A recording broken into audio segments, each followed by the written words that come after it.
इसके पहले लेक्चर में हम पढ़े थे नेफ्रॉन की संरचना, ठीक है। नेफ्रॉन के भाग पढ़े थे कि नेफ्रॉन में कौन कौन से भाग होते हैं, ये पढ़े थे। आज ये पढ़ेंगे कि जो नेफ्रॉन होता है वो यूरिन फॉर्मेशन कैसे करता है, मूत्र का निर्माण कैसे करता है। उसके पहले एक छोटी सी शायरी हो जाए। सपना एक देखोगे मुश्किलें हजार आएंगी, सपना एक देखोगे मुश्किलें हजार आएंगी, लेकिन वो मंजर बड़ा खूबसूरत होगा जब कामयाबी सो न जाएगी। इसी के साथ लेक्चर को स्टार्ट करते हैं। सबसे पहले नेफ्रॉन की संरचना बना देते हैं।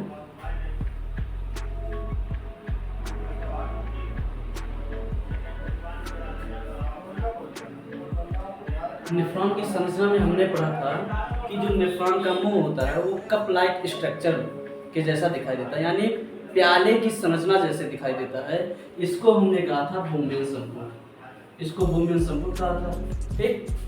बोमेन संपुट के पास में एक घुमावदार संरचना होती है, ये बोमेन संपुट हो गया, ठीक है। इसके पास में एक घुमावदार संरचना है, इस संरचना को हमने पीसीटी कहा था। क्या कहा था? PCT, proximal convoluted tubule, Hindi में कहते हैं समीपस्थ सम्मिलित नलिका।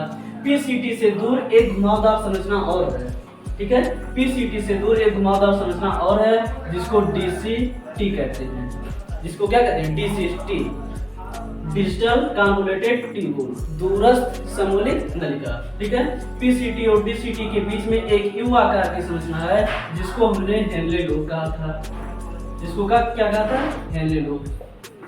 पिछले लेक्चर में ये बताया गया है, आप पिछले लेक्चर में जाके देख सकते हैं, ठीक है। हेनले लूप को दो भागों में बांटा गया था, जो नीचे आ रहा था उसको अवरोही कहते हैं और जो ऊपर जा रहा था उसको आरोही कहते हैं। इतना समझ में आया? इसमें नेफ्रॉन में एक अंतिम नली होती है जिसको संग्रह नलिका कहते हैं। जिसको क्या कहते हैं? संग्रह नलिका। हमने पढ़ा था ये मूत्र का निर्माण करता है, यूरिन फॉर्मेशन करता है, उसके लिए इसको ब्लड चाहिए, ब्लड लाएगा कौन? एक नलिका लाती है, उस नलिका का नाम क्या था? अविवाही, अविवाही धमनिका। जो ब्लड को लाता है बोमेन संपुट में उसको कहते हैं अविवाही। अविवाही धमनिका आकर इस बोमेन संपुट में जाल जैसी संरचना का निर्माण करती है जिसको हमने केशिका गुच्छ कहा। क्या कहा था? केशिका गुच्छ, यानी ग्लोमेरुलस, ग्लोमेरुलस इसको कहा था। और जो रक्त इसमें बच जाता है उसको बाहर ले जाने का कार्य एक नलिका करती है जिसको हमने क्या कहा था? अपवाही, अपवाही धमनिका। इतना समझ में आया? अब देखो इसमें कितना रक्त आएगा पूरे शरीर में। हमारे पूरे शरीर में जो नर में, एक पुरुष में जो ब्लड पाया जाता है वो 5.5 लीटर पाया जाता है।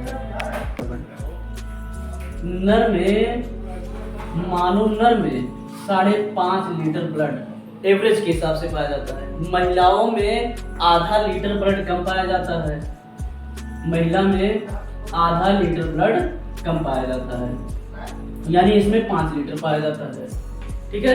5 लीटर, आधा लीटर कम क्यों पाया जाता है पता है? क्योंकि महिलाएं दूसरे का खून पीती हैं, ठीक है। देखो अब देखो पूरे ब्लड का, यानी 5.5 लीटर ब्लड का 1/5 भाग, 1/5 भाग बोमेन संपुट मिलता है। कौन लाता है? अविवाही धमनिका लाती है। इतना समझ में आया? अविवाही धमनिका पूरे ब्लड का 1/5 भाग अविवाही धमनिका में लाती है। 1/5 भाग लगभग कितना होगा? 1100 से 1200 ml होगा, ठीक है। 1100 से 1200 ml अविवाही धमनिका बोमेन संपुट में रक्त को लाती है। 1100 से 1200 ml में जो प्लाज्मा होता है वो 650 ml प्लाज्मा होता है। 1100 से 1200 ml में 650 ml प्लाज्मा होता है। अब ये प्लाज्मा यहाँ आएगी केशिका गुच्छ में। केशिका गुच्छ 650 ml प्लाज्मा में से, जो केशिका गुच्छ है तो 650 ml प्लाज्मा में से केवल 125 ml प्लाज्मा को छानता है। फिर से सुनो, जो 650 ml प्लाज्मा आया है 1100 से 1200 ml में, जो 650 ml प्लाज्मा आया उसमें से केवल केशिका गुच्छ 125 ml प्लाज्मा छानता है। तो सर पूरा क्यों नहीं छानता है? आपका क्वेश्चन ये होगा। पूरा इसलिए नहीं छानता है क्योंकि केशिका गुच्छ की जो छिद्र होती है वो बहुत छोटी होती है। तो जो पतला प्लाज्मा होता है, पतला प्लाज्मा जो होता है उसको छान देता है, और जिसके कण बड़े होते हैं वो अपवाही धमनिका द्वारा बाहर चला जाता है। इतना समझ में आ रहा? अब देखो 125 ml प्लाज्मा पीसीटी से होते हुए, हेनले लूप से होते हुए, डीसीटी से संग्रह नलिका में आ जाता है। संग्रह नलिका में पता है कितना आता है? छाना 125 ml है, लेकिन संग्रह नलिका में 1.25 ml मूत्र आता है।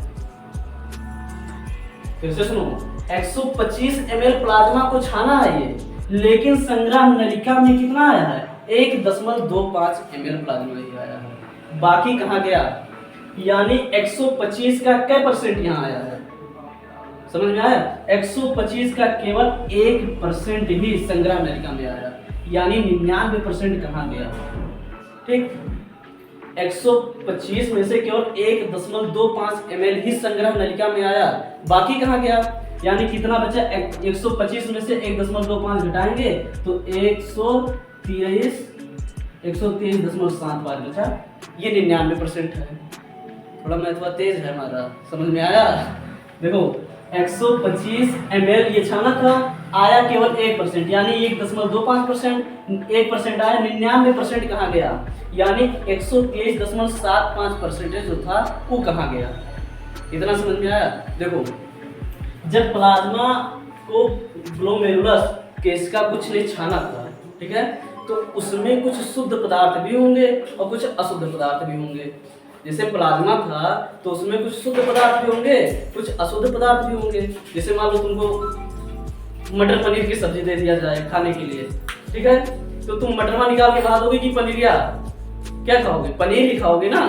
तो उसी तरह इसमें जो शुद्ध पदार्थ थे उसको इन्होंने नहीं जाने दिया। जैसे तुम्हारे पास दो मित्र हैं, एक बहुत अच्छा है, एक बहुत ही खराब है, लेकिन इस समय उल्टा है, जो बहुत ही खराब होगा उसको लोग पास रखते हैं और जो बहुत अच्छा होगा उसको भगा देंगे। तो इसमें जो बहुत अच्छा, जो लाभदायक पदार्थ थे, प्लाज्मा में लाभदायक पदार्थ होते हैं, हानिकारक पदार्थ होते हैं। तो जो लाभदायक पदार्थ था उसको कौन रोक लिया? पीसीटी ने रोक लिया, हेनले लूप ने रोक लिया, डीसीटी ने रोक लिया, ठीक है। बाकी को क्या कर दिए? बाहर भेज दिए। इतना समझ में आया? अब देखो ये तो जो अशुद्ध पदार्थ है उसको इन्होंने जाने दिया, लेकिन जो लाभदायक पदार्थ है उसको इन्होंने रोक कर रख लिया। अब देखो जो अपवाही धमनिका है, ठीक है, जो अपवाही धमनिका है वो बाद में आकर एक दूसरी नलिका में खुलती है। जो अपवाही धमनिका है वो बाद में आकर एक दूसरी नलिका में खुलती है, जिस नलिका को हम कहते हैं परिनलिकीय केशिका। परिनलिकीय केशिका कहते हैं। इतना समझ में आया? उसको क्या कहते हैं? परिनलिकीय केशिका कहते हैं। इतना समझ में आया? अब परिनलिकीय केशिका, परिनलिकीय केशिका हेनले लूप के चारों तरफ घूमती रहती है। परिनलिकीय केशिका हेनले लूप के चारों तरफ घूमती रहती है और इसका नाम है वासा रेक्टा। क्या नाम है इसका? वासा रेक्टा। इतना समझ में आया? अब जो यहाँ आया था 1100 से 1200 ml रक्त, 1100 से 1200 ml रक्त में, ध्यान सुनो, 1100 से 1200 ml रक्त में एवरेज 650 ml प्लाज्मा था। एवरेज कितना प्लाज्मा था? 650 ml प्लाज्मा था। तो ये छाना तो 125 ml छाना है ना। कितना छाना है? 125 ml छाना है। अब 125 ml छाना तो बाकी रक्त तो बच गया, बाकी प्लाज्मा बच गया। उसको बाहर ले जाने के लिए कोई चाहिए कि नहीं चाहिए? तो जो ले जाता है उसको अपवाही धमनिका, जो लाता है उसको अविवाही धमनिका, और अपवाही धमनिका लास्ट में जाकर एक दूसरी नली में खुलती है, जिसको क्या कहते हैं? परिनलिकीय केशिका कहते हैं। इतना समझ में आया?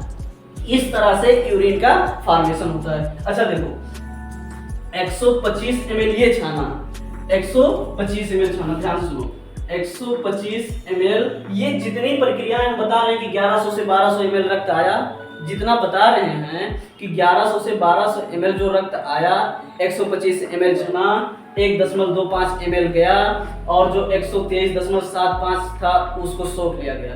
ये जितनी प्रक्रियाएं हो रही हैं ये केवल 1 मिनट में हो रही हैं। कितने मिनट में? 1 मिनट में। अच्छा, 1 मिनट में जो केशिका गुच्छ है 125 ml छानता है, तो यानी 1 घंटे में कितना छानेगा? यानी 24 घंटे में, यानी पूरे दिन में कितना छानेगा? फिर से सुनो, 1 मिनट में 125 ml, तो 1 घंटा यानी 60 मिनट में कितना छानेगा? 24 घंटा यानी पूरे दिन में कितना छानेगा? ठीक है, तो 180 लीटर ये प्लाज्मा को छानता है। कितना? 180 लीटर प्लाज्मा को छानता है। देखो मैथ कितना तेज है, अरे बड़ा होशियार है हम।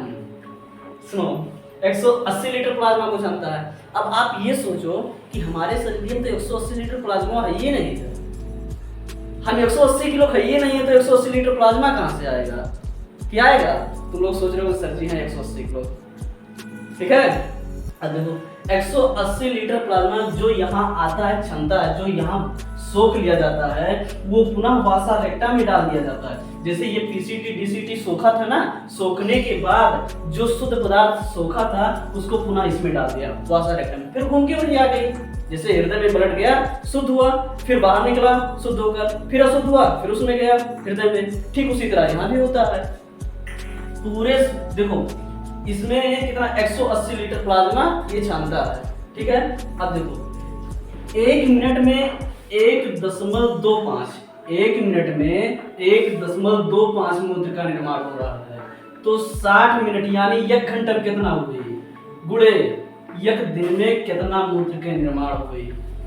ध्यान सुनो, मैथ भी यहाँ थोड़ा सा है, कंफ्यूज मत रहना। 1.25 1 मिनट में, कितने मिनट में? 1 मिनट में, तो 1 घंटे में कितना? 1 आवर में कितना? और 24 आवर में यानी घंटे में कितना होगा? तो ये होगा पूरे दिन में 1.8 ml, यानी 1 लीटर 8 मिलीलीटर मूत्र का निर्माण यूरिन फॉर्मेशन होगा। पूरे दिन में हम 1.8 लीटर यूरिन फॉर्मेशन करते हैं, यानी 1 लीटर 8 मिलीलीटर मूत्र का निर्माण होता है। यानी एक एवरेज निकाला गया है कि पूरे दिन में जो है 1.5 लीटर यूरिन फॉर्मेशन हम लोग करते हैं। इतना समझ में आया? अब जाते जाते आज का लेक्चर तो समाप्त हो गया, ठीक है। कल हम लोग पढ़ेंगे पुष्प की संरचना। बायोलॉजी का एक इम्पॉर्टेंट टॉपिक है, 10th में और बोर्ड में इंटर में भी इम्पॉर्टेंट टॉपिक है कि पुष्प की संरचना क्या होती है। इतना समझ में आया? तो एक शायरी और हो जाए दोस्तों, मायूस ना होना ये सोचकर कि नाम मेरा और नाम किसी और का हो रहा है। दोस्तों, मायूस ना होना ये सोचकर कि काम मेरा और नाम किसी और का हो रहा है, क्योंकि सदियों से बाती और घी जलते आ रहे हैं और लोग कह रहे हैं दिया जल रहा है। That's all.